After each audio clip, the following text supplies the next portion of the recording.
Hello again, welcome, and I hope you're all keeping safe and well. So the other night this idea came to me: why don't I install a train track on the kitchen ceiling? And that's exactly what I did. I found this Toy Story 3 kit on eBay for about £25, 30 including P&P. I'll share the results of that project in a future video. Everything went as planned except the locomotive every so often would come to its terminus, and I'll switch the power on and I'd get nothing. I'd have to climb up on a ladder, give it a little push, and eventually it would take off. As you can imagine, having to go up on a ladder to kickstart the train was a bit annoying. So I did a bit of research and I found this little device made by a company called BLOCKsignalling. It's a shuttle controller with a built-in speed controller, but crucially it has a feature called anti-stiction, which is designed to tackle the sort of issues that I've been experiencing. So I thought I'd share the results with you. Okay, so to demonstrate the problem that I'm experiencing with this Toy Story locomotive, I've rigged everything up on the bench and I'll talk you through the setup. So these two white wires here are connected to the motor of the train, and they are going to this 12-volt DC power supply. The multimeter is connected in parallel, so as you would expect, as we increase the voltage on the power supply, the corresponding value also increases on the multimeter. So we're at 1.5 volts, 2 volts, 2.5. We've got a little bit of movement there. 3, 4, 5. I think we can safely say we're not going to get any movement here. Now this is an intermittent problem, and if I were to carry out that test again, let me just give the gears a little wiggle. So we'll slowly increase to 1, so just under 2, the wheels start to move and maintain their movement all the way up to 7, 8, 9 volts. So how this manifests on the track is the train would often either remain stationary and not move at all, or remain stationary and then zip away.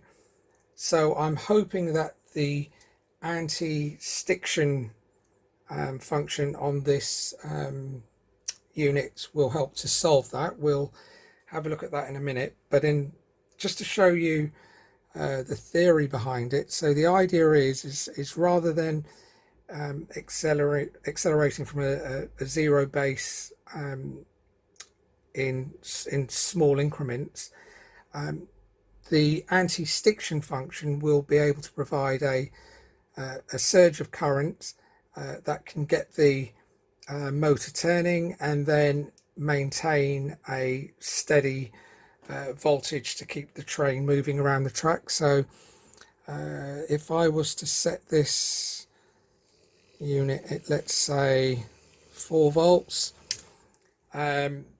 rather than accelerating from 0, the train will be hit with 4 volts in this case, which will enable it to turn over, and then we should be able to keep that motion accelerating from that 4 volt mark, which I'm hoping will help to solve my problem, but we shall see. So let's have a look at this anti-stiction function.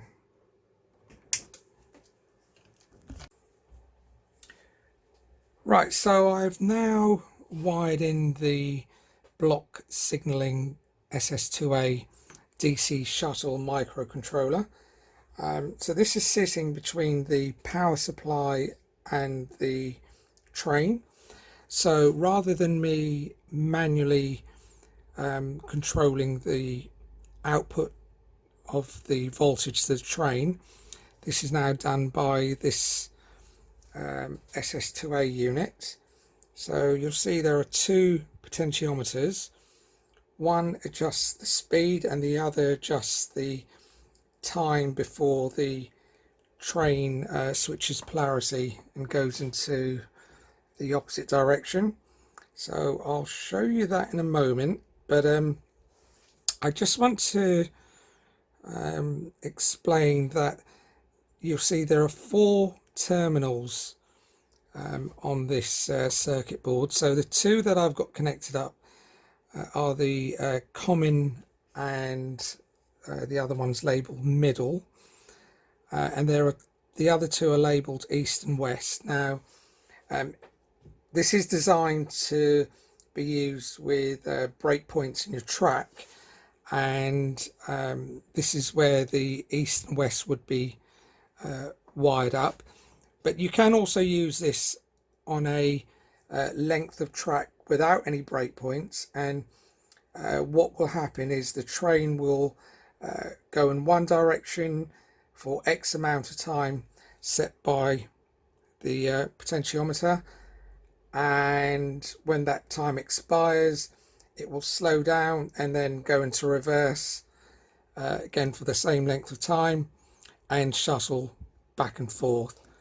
And that's the setup that I'll be demonstrating on. To begin with, I want to do a quick demo without the anti-stiction function, so I've actually got that programmed in at the moment. So I'm going to show you how to factory reset the device. So it's quite simple. With the power off, you want to hold down the button, switch on the power, allow it to flash once and then release. That will be steady for about 5 seconds. Allow it to flash once again. Hold down the button, then release. That will stay steady for 5, and then it should rapidly flash for 10 seconds or 10 flashes, and that's it. You're now back to factory. Okay, so before we kick off with the demo, a quick recap. So the speed potentiometer I've set to max, which will be about 9 to 10 volts on the multimeter. The duration that the train will travel for, I've set to about 10 seconds. There are two LEDs, one red and one yellow. Yellow means the train's moving in a forward direction, red in a reverse direction.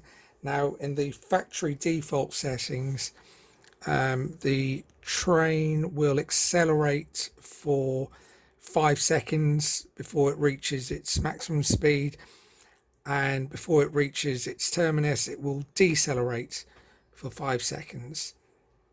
So let's switch on so I can show you how this works in practice.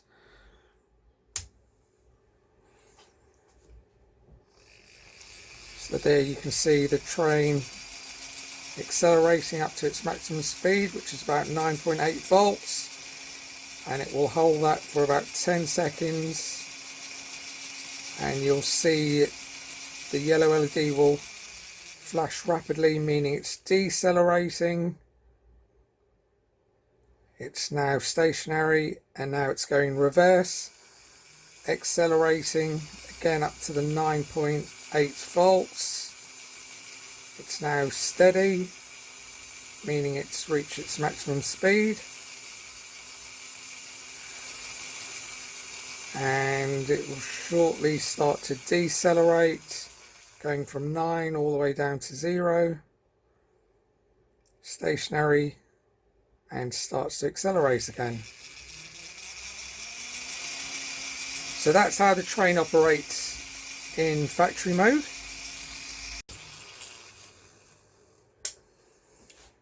Okay, so let's take a look at this anti-stiction mode on the SS2A.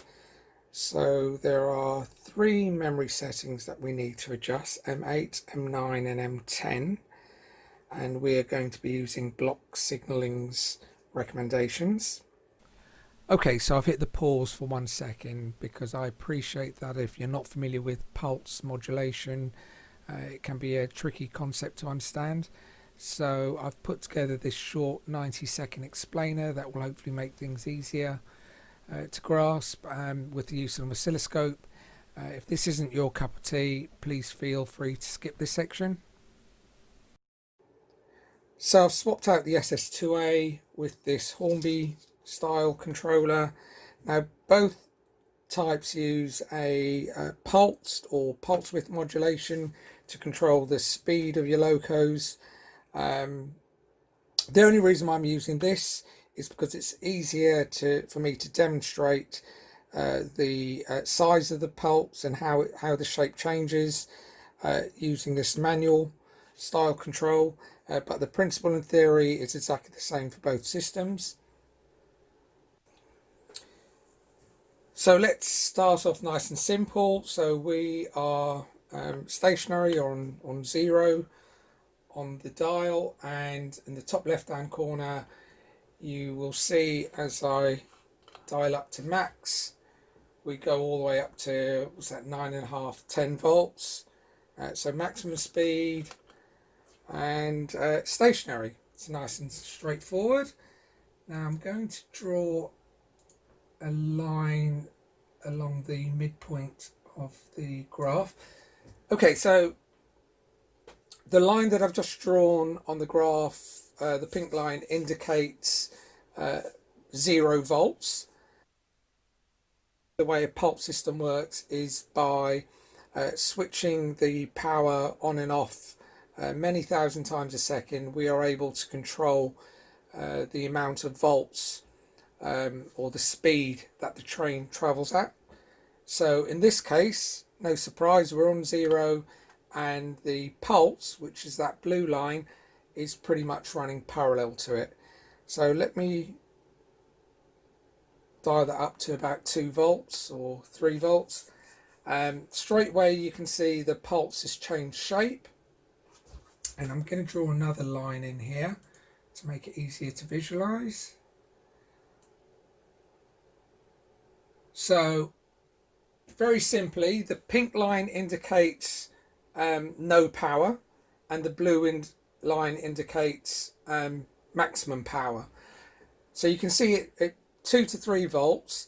The width of the pulse is running more in line with the pink line than it is with the blue line. So if I was to dial that right up, you can now see that there's a rough sort of 50-50 split between the width of the pulse on the pink line and the width of the pulse on the blue line.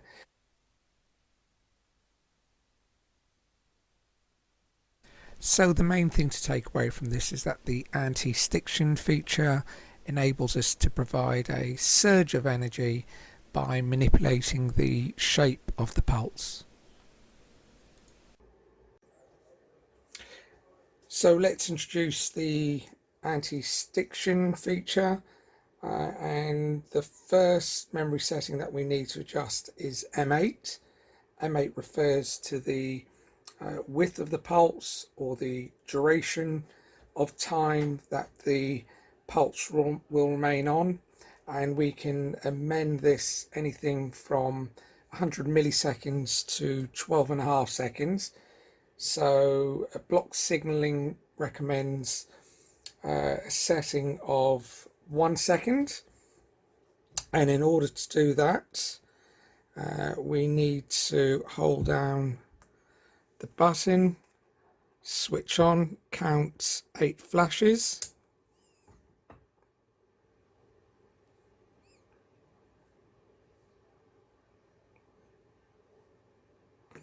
let go, and now we need to count 20 flashes.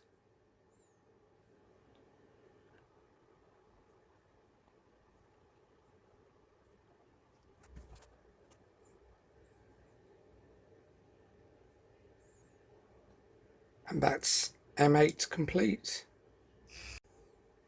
So next we'll adjust M9, which refers to the amplitude of the pulse or the height of the pulse, and the higher the amplitude, the higher the voltage. We can amend this anything from 1 to 10, 1 being low, and block signaling recommends a value of 5. So let's do that. So this time we're going to hold the button and we are going to count 9 flashes when we switch on.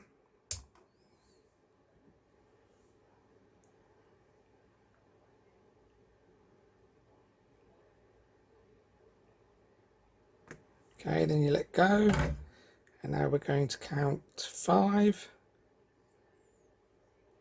1, 2, 3, 4, 5. And that's M9 done.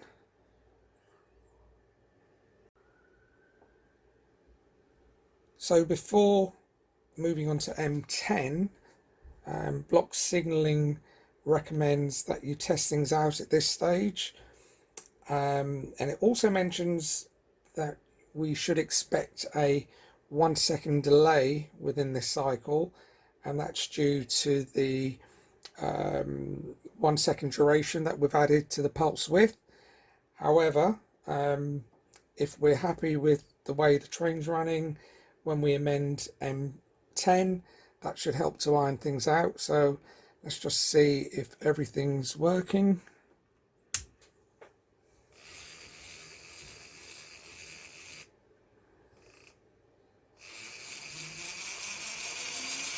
Okay, so we're going in the forward direction and we're at maximum speed. Now we're decelerating, and then we're stopped for a second, and then we're accelerating away again in the reverse direction. So there does appear to be a pause between the moving in the 2 directions, but everything seems to be working okay. So let's adjust M10 and see how that affects things. So at this stage we do have the option of reducing the amplitude of the signal M9 if we feel that the loco is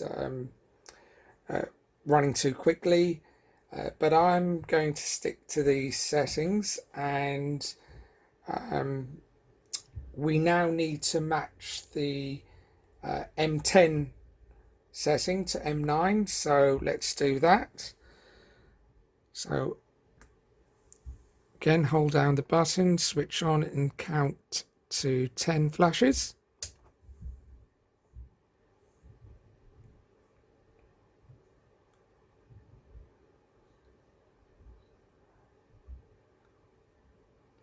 So that's 10, and now we want to match M9, which was 5.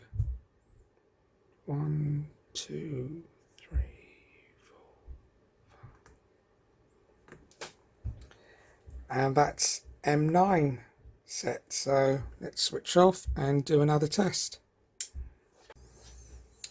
Right, so with those 3 memory settings adjusted, one final test. So let's switch on. So we're in the forward direction and we are accelerating up to max speed. We hold up there for about 10 seconds. We start to decelerate. It's all working as expected. Come to a momentary standstill, and then we pick up again. And this time, as you can see, we picked up from about 3.7, 3.9 volts. Versus the factory default setting, which was starting from a 0 base. So let's see that one more time. So as we start to accelerate, yep, you can see there it jumps straight to about the sort of 3.9 mark. So that's a definite improvement. Hopefully that will resolve my lock-up issues that I had with this loco. So what I'll do is I will test this on the track. I'll run it a few times and I'll share those results with you. So stick around and let's see how we get on.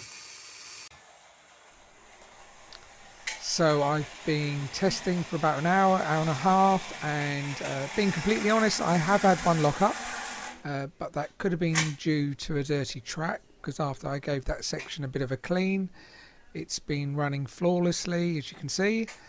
And yeah, definitely in comparison to how it was running before, I would have probably had at least 5 or 6 lockups in that time frame. So big thumbs up to BLOCKsignalling's SS2A.